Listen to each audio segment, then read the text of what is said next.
Семейде Абай Құнанбайұлының 180 жылдығына арналған іс-шаралар басталды. Бүгін облыс орталығында Абай Академиясы атты энциклопедиялық порталдың тұсауы кесіліп, қазақ күресінен қалалық чемпионаттың ашылу салтанаты өтті. Сондай-ақ этноауылда ақшаңқан киіз үйлер тігіліп, ұлттық бұйымдардың көрмесі ұйымдастырылды. Ұлы ақынның мерейтойына орай бейбітшілік аралында ашылған этноауылда қала тұрғындары мен қонақтарына арналған асыл мұра қолөнершілер фестивалі өтті. Үздік шеберлер туындыларын көрермен назарына ұсынды. Белгілі қолөнерші Сәкен Назарханұлы Абайдың домбырасы мен кісе белдігін өз қолымен қайта жасап шыққан.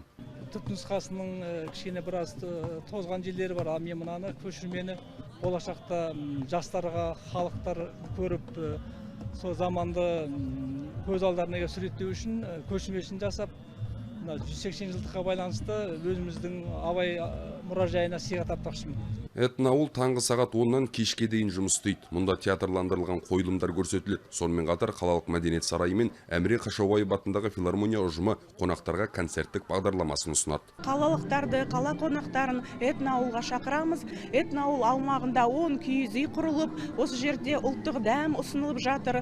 Сонымен қатар күнделікті 10 күндік ішінде ұлттық спорт түрлерінен түрлі жарыстар, 10 күн бойы осы сахнада ұлттық өнерімізді дәріптейтін өнерпаздардың әні мен күйі, ұлттық би, күй жарыстары кең көлемде аталып өтіп жатыр. Ақынның мерейтойына орай 10 тамызға дейін өңірде 100-ден аса мәдени және спорттық шара өткізу жоспарланған. Ұйымдастырушылардың сөзінше, жалпы жүлде қоры 9 жеңіл автокөлік және 90 жылқы, 100-ден жүйрік, 1000-нан тұлпар шыққандар осы сыйлықтарға ие болады.